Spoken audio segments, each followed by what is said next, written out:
பள்ளிவாசல் எந்த அளவிற்கு முக்கியமோ பள்ளிவாசலுக்கு தொலை வரக்கூடிய முசல்லிகளும் ரொம்ப ரொம்ப முக்கியமானவர்கள். அவர்களுக்கு இடையூறு தரக்கூடிய எதையும் பள்ளிவாசல் அனுமதிக்கவே கூடாது. காரணம், அவர்கள் தொழுகின்ற பொழுதெல்லாம் அல்லாஹ்வுடைய தொடர்பிலே இருக்கிறார்கள். என் அருகில் இருக்கின்ற முசல்லிக்கு, தொழுகையாளிக்கு என்னின் மூலமாக ஒரு இடையூறு வருகின்றது என்றால் நான் பள்ளிவாசலுக்கே வரக்கூடாது என்பதை ஸல்லல்லாஹு அலைஹி வஸல்லம் அவர்கள் தடுக்கிறார்கள். நீங்கள் பூண்டு சாப்பிட்டு விட்டோ அல்லது வெங்காயம் சாப்பிட்டு விட்டோ பள்ளிவாசலுக்கு வராதீர்கள். அதன் மூலமாக துர்வாடை வரும். அதன் மூலமாக உங்கள் அருகில் இருக்கக்கூடிய முசல்லிகளுக்கு, தொழுகையாளிக்கு அது இடையூறு தருகிறது. அப்படிப்பட்ட நபர் பள்ளிவாசலுக்கே வர வேண்டாம் என்பதாக சொல்லி காண்பிக்கிறார்கள். ஃபலா யக்ருபன்ன ஃபீ மசாஜிதினா, பள்ளிவாசலுக்கே வர வேண்டாம். ஃபைனல் மலாயிகத ததஅஸ்ஸா மிம்மா யதஅஸ்ஸா மின்ஹுல் இன்சான், மனிதன் எதன் மூலமாக எல்லாம் தொந்தரவு அனுபவிக்கின்றானோ அதை மலக்குமார்களும் அனுபவிக்கிறார்கள். எனவே முசல்லிகள் மிகவும் கவனிக்கப்பட வேண்டிய ஒருவர். அவருக்கு இடையே வரக்கூடிய எதையும் நாம் பள்ளிவாசலில் செய்து விடவே கூடாது. இந்த நிலையில்தான் நாம் பிள்ளைகளை அழைத்து வருவதை குறித்து பார்க்கின்றோம். நிறைய பெற்றோர்கள் பிள்ளைகள் விஷயத்திலே கவனம் எடுப்பது கிடையாது. நான் ஒரு மார்க்க சட்டமாகவே இந்த இடத்திலே பதிவு செய்கின்றேன். இஸ்லாமிய மார்க்கத்தில் ஆரம்பத்தில் சொன்னதை போன்று முசல்லிகளுக்கு எந்த விதமான ஒரு தொந்தரவும் பள்ளிவாசலிலே வரக்கூடாது. காரணம், அவர் அல்லாஹ்வோடு தொடர்பில் இருக்கின்றார்.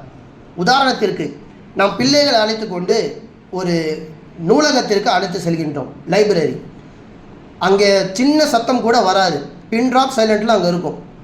அந்த இடத்துல நம்ம பிள்ளை சத்தம் போட்டால் சுற்றி உள்ளவர்கள் என்ன நினைப்பாங்க என்பதாக நம்ம யோசிப்போம். அல்லது நம் பிள்ளை அந்த இடத்துல கண்டித்து அடக்கி வைப்போம். ஏனென்றால் அவர்கள் புத்தகத்தோடு தொடர்பு இருக்கிறார்கள், அவர்களை நாம் தொந்தரவு செய்யக்கூடாது என்பது நமக்கு புரிந்திருக்கிறது. அதுவே நீங்கள் பள்ளிவாசல் எடுத்துக்கொள்ளுங்கள். இங்கே முசல்லிகள் அல்லாஹ்வோடு தொடர்பில் இருக்கிறார்கள். அவர்களுக்கு இடையூறு செய்யும் விதமாக ஒரு வாசனை கூட வரக்கூடாது என்பதாக ஸல்லல்லாஹு அலைஹி வஸல்லம் அவர்கள் சொன்னார்களே. அப்போ பிள்ளைகளின் மூலமாக நாம் சத்தத்தை பிள்ளைகள் விடுகின்ற பொழுது அதை அடக்காமல் எப்படி இருப்பது? பிள்ளைகள் அப்படித்தான் இருப்பார்கள், அவர்கள் அப்படித்தான் இருக்க வேண்டும். இல்லை என்றால் பள்ளிவாசலுக்கே அவர்கள் வராமல் போய்விடுவார்கள் என்பதாக சிலர் பேசுகின்றார்கள். வர வேண்டாம் என்பதாக யாரும் தடுக்கவில்லை. அவர்களுக்கான ஒழுக்கத்தை போதிக்க வேண்டும். இப்படித்தான் பள்ளிவாசல் இருக்க வேண்டும் என்கின்ற அந்த கண்டிப்பும் அந்த உபதேசமும் பிள்ளைக்கு கொடுத்து கொண்டே இருக்க வேண்டும்.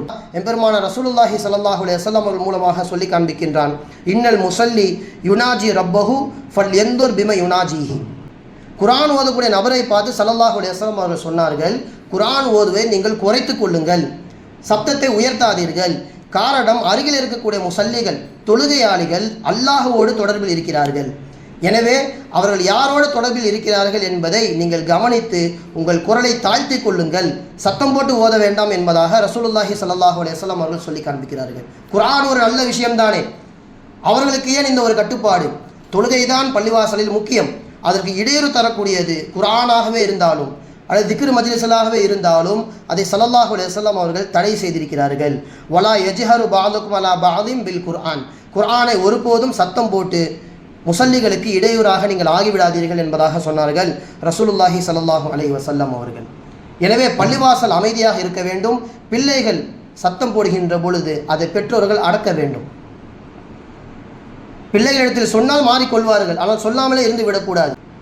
பாவத்தை விட்டும் எப்படி தவிர்த்து கொள்ளலாம் என்று பார்க்கும் பொழுது இமாம் பூஸரி ரஹிமஹுல்லாஹ் ஒரு விஷயம் சொல்வார்கள், உங்கள் உள்ளம் என்பது குழந்தையை போன்று. எதை நீங்கள் சொல்லிக்கொண்டே இருக்கிறீர்களோ குழந்தை உடனே பழகி கொள்ளும். அது மாதிரி தான் உள்ளமும், நீங்கள் சொல்ல சொல்ல உள்ளம் அது கேட்டால் போல் பழகிவிடும் என்பதாக சொன்னார்கள். அதே மாதிரி தான் நம்ம குழந்தைகிட்டே நேரடியாக பேசுகிறோம், பள்ளிவாசல்லாம் இப்படி தான் இருக்கணும், வீடு மாதிரி கிடையாது, இங்கே விளையாடக்கூடாது, சத்தம் போடக்கூடாது, நிறைய பேருக்கு இதனால் இடையூறு ஏற்படும் என்று நாம் சொல்ல சொல்ல பிள்ளைகள் மாறிவிடும். ஆனால் நிறைய பேர் இதை சொல்லாமலேயே அல்லது சொல்பவர்கள் மீது கோபப்படுகிறார்கள். எந்த ஒரு மார்க்க அறிஞரும் சொல்லாத ஒரு விஷயம் இது, சொல்லாத விளக்கம் இது.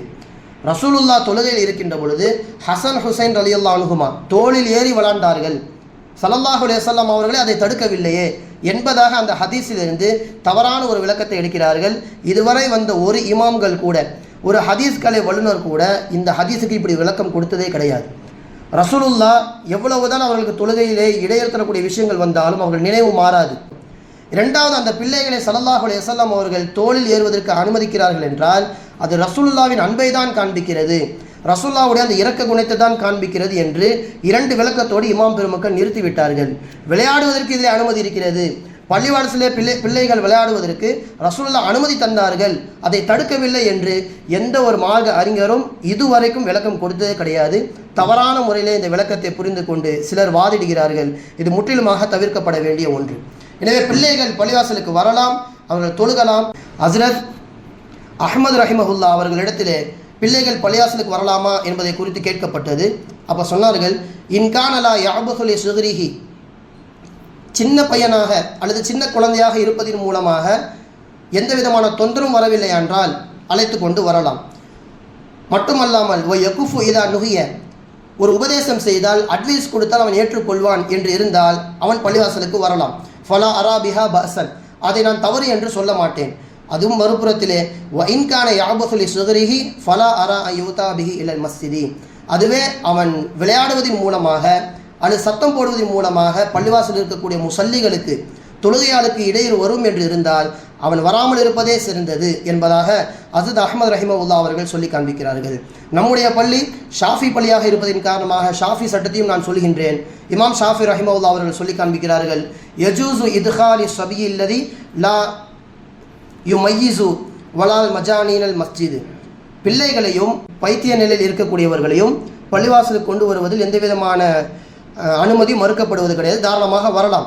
எப்போது அவர்கள் மூலமாக முசல்லிகளுக்கு இடையூறு வரக்கூடாது, அல்லது அவர்கள் ஏதேனும் நஜீஸை வெளிப்படுத்தி விடுவார்களோ, பள்ளிவாசலை அசுத்தம் செய்து விடுவார்களோ என்று இல்லாமல் இருந்தால் பிரச்சனை கிடையாது. மட்டுமல்லாமல் தங்களுடைய ஔரத்துகளை மறைவிடங்களை பள்ளிவாசலிலே திறந்து காண்பித்து விடுவார்களோ என்று இருந்தால் கண்டிப்பாக அவர்களை அழைத்து கொண்டு வரக்கூடாது. கடைசியாக அவர்கள் சொன்ன வார்த்தை இது, ஃபயஜூசு இத்காலுஹு ஃபீஹி இல்லம் யத்தஹிதுஹு மல்அபன் வ இல்லா ஹரும, பள்ளிவாசலை ஒரு விளையாட்டு தலமாக விளையாடுமிடமாக ஒரு பிள்ளை ஆக்கி கொண்டான் என்றால் அதை முற்றிலுமாக தவிர்க்க வேண்டும். வ இல்லா ஹரும, அதை பெற்றோர்கள் தடுக்கவில்லையானால் அது ஹராம் என்கின்ற நிலைக்கு போய்விடும் என்பதாக இமாம் ஷாஃபி ரஹிமஹுல்லா அவர்கள் சொல்லி காண்பிக்கிறார்கள். எனவே பிள்ளைகளை அழைத்து வருகின்ற பொழுது ஒழுக்கமாக போதியுங்கள். பள்ளிவாசல் இப்படி தான் இருக்க வேண்டும், சத்தம் போடக்கூடாது, சஃபுக்கு இடையிலே ஓடக்கூடாது என்பதெல்லாம் நாம் சொல்ல சொல்ல பிள்ளைகள் மாறிவிடும். இதன் மூலமாக முசல்லிகளும் நிம்மதியாக தொழுகுவார்கள், பள்ளிவாசலுடைய மாண்பும் பாதுகாக்கப்படும் என்பதற்காக வேண்டிதான் இவ்வளவு விஷயங்கள் சொல்லப்பட்டது.